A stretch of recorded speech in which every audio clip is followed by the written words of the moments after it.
A day at the Coastal Therapeutic Riding Program starts way before the children arrive for their lessons.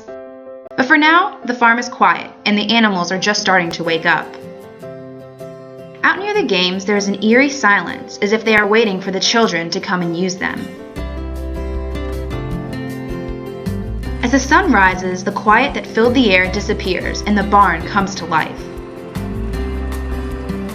It's breakfast time.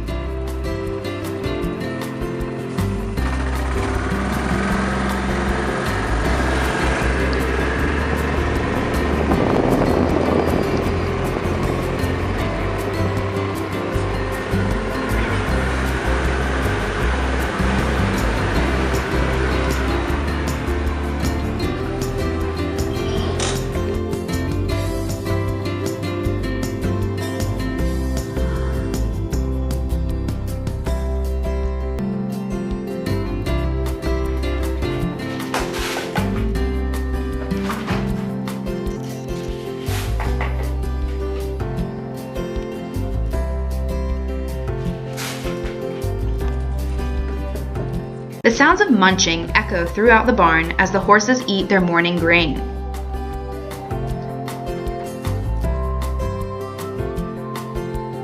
After breakfast, the horses get to go outside and enjoy the sunshine before their lessons start.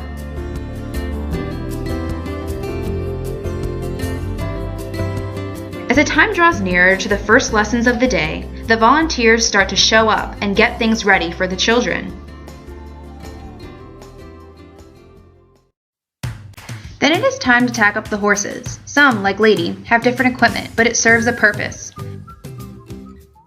Single, which in regular horseback riding is used for training horses, like lunging. What we use it for is for our tighter bodied kids with the muscles, like the muscle tightness in their legs and their lower body. It's easier for them to spread their legs like that length instead of a saddle, which is going to be wider and harder for them. It's going to put a lot of pressure on their hips. We want to make sure that we can keep that rotation as little as possible, keep as little pain for them as possible. And this is our single surcingle, which we use for our smaller kids who can't spread their legs quite as wide. And it's good for Lady because she has a wider back, so it's good to have something more slender for them. After some last-minute touches on Artie's saddle, everyone is ready to start lessons. Today, Miss Green's class is riding. The first one up to ride is Aaron. Aaron is autistic and nonverbal. Being nonverbal means that he cannot communicate through words, but that doesn't mean that he never will. Another child who was diagnosed as autistic. And that child did not speak and started vocalizations and verbalizations through therapeutic riding. To start off lessons, the children ride in the ring.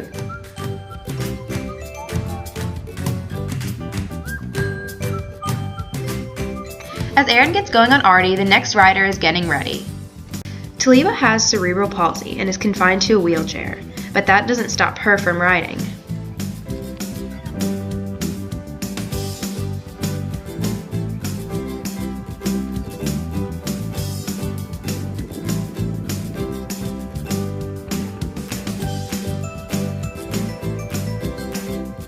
Taliba gets a little cushion just to help her stay upright.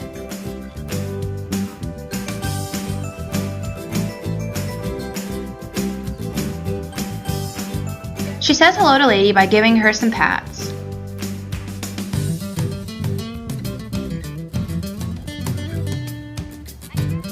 After a quick stop to say hello to trainer Courtney, she starts to make her way around the ring.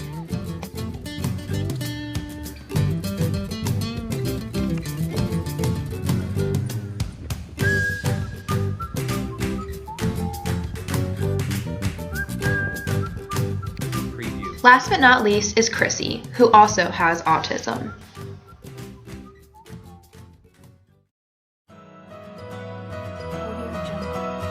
Chrissy makes a point to wave hello to everyone as she rides.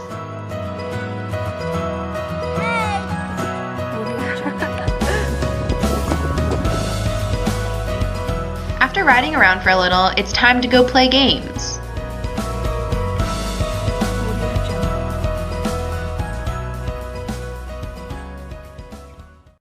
How do you think playing games helps them I think it gets them to use their fine motor skills, like gripping onto a ball or holding a piece of chalk, or running their fingers through the sand is really good for textile stuff, especially with kids on the autism spectrum. It's good for that, the grainy feeling. The rings, getting them to grip the rings with their fingers, and using both hands to work both muscles in each arm and hand and wrist, and gets them to exercise them more differently than they do in a classroom. So like more fun. Yeah, it's definitely more entertaining than drawing with a pencil or the crayon. It's you're on a horse and you're getting to draw a picture, or you're on a horse and you're having to dig through the sand. It takes regular games and puts them in a more exciting setting. Aaron takes the first try at playing basketball.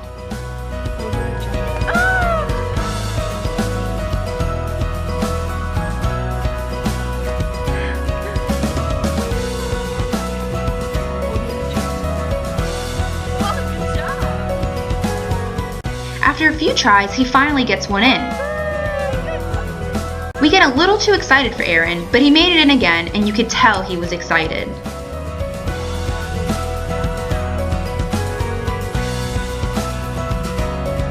Now it's Chrissy's turn.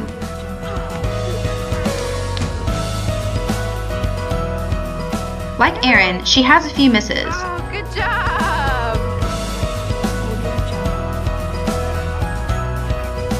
But she finally gets one in. Yay! Good job! Chrissy decides she wants to show us her artistic side and grabs a bit of chalk to draw with.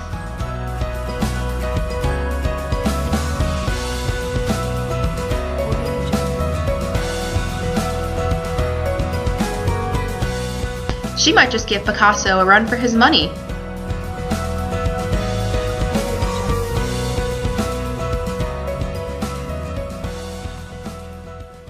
What's your favorite game that you go through over here? The sandbox. When we're done playing games, it's time to go and feed the fish.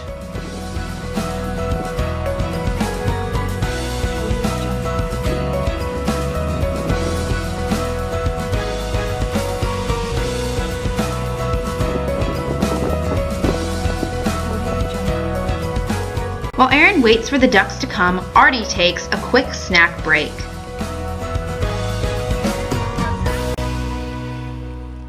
But once they get closer, it's time to feed them.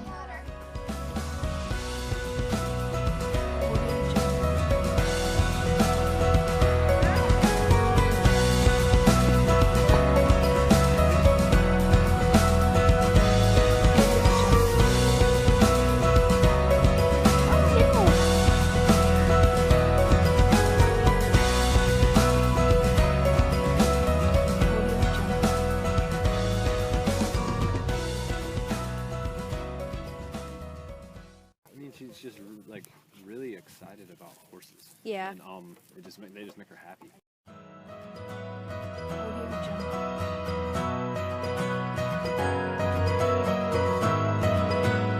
As much as the ducks love being fed, the kids love doing it.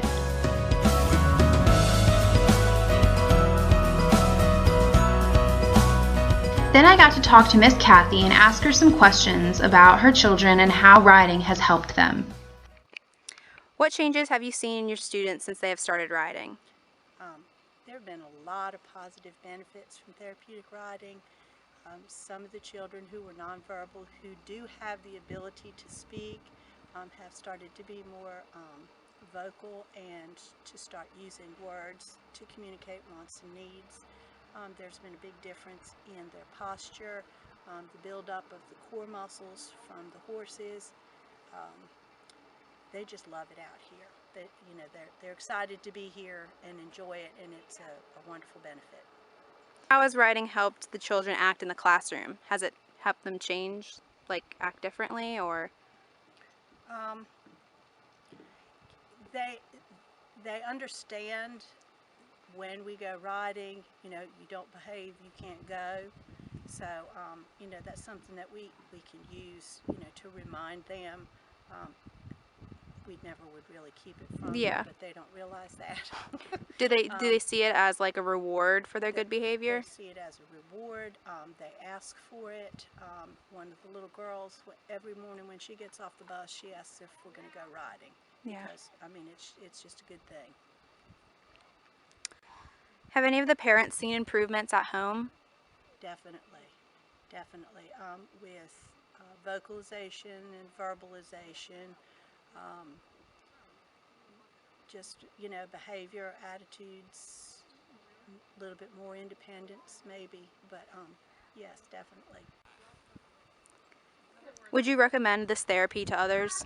I would recommend it to anybody, not just children with the disabilities, but I can see benefits for children, of all ages and all walks of life. I mean, it's just a wonderful experience for them. Socialization when they're out here meeting new people, and just being able to bond with the horse and, learn about the different things and, the muscles that it builds. It's great. Do you think that more schools should offer this for children to be able to come out here and do this kind of thing? It would be wonderful. I mean, especially for the population of children that I have. Yes, it was. I mean, we're very blessed that Brunswick Parks and Rec pays for us to come, 4 times a year for therapeutic riding.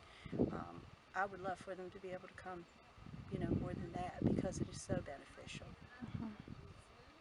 Is there any one student who has shown any significant improvement from riding that you've seen?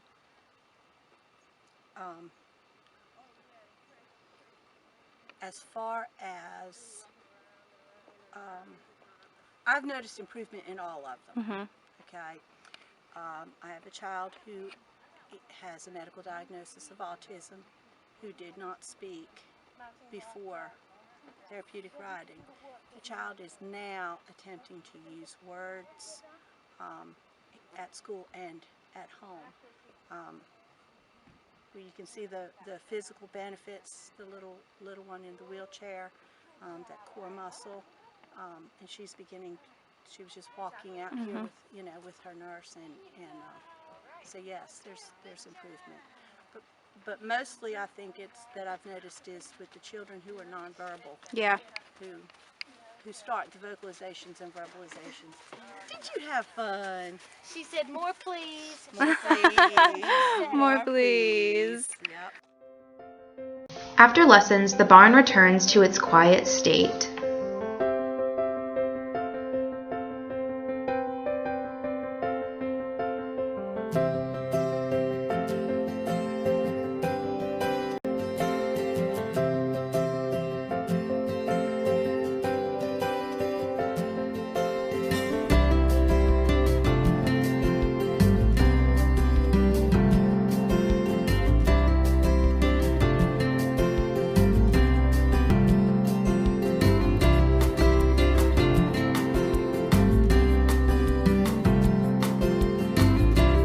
The animals settle in and wait for their dinner to be ready.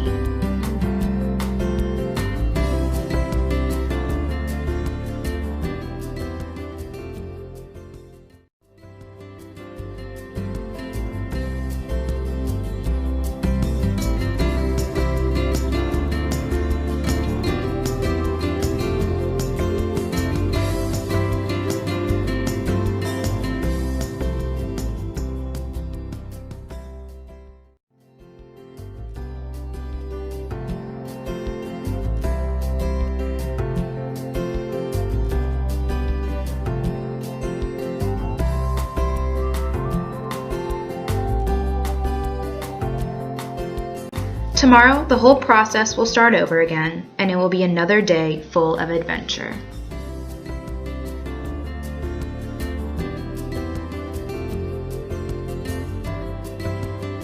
The Coastal Therapeutic Riding Program gives hope,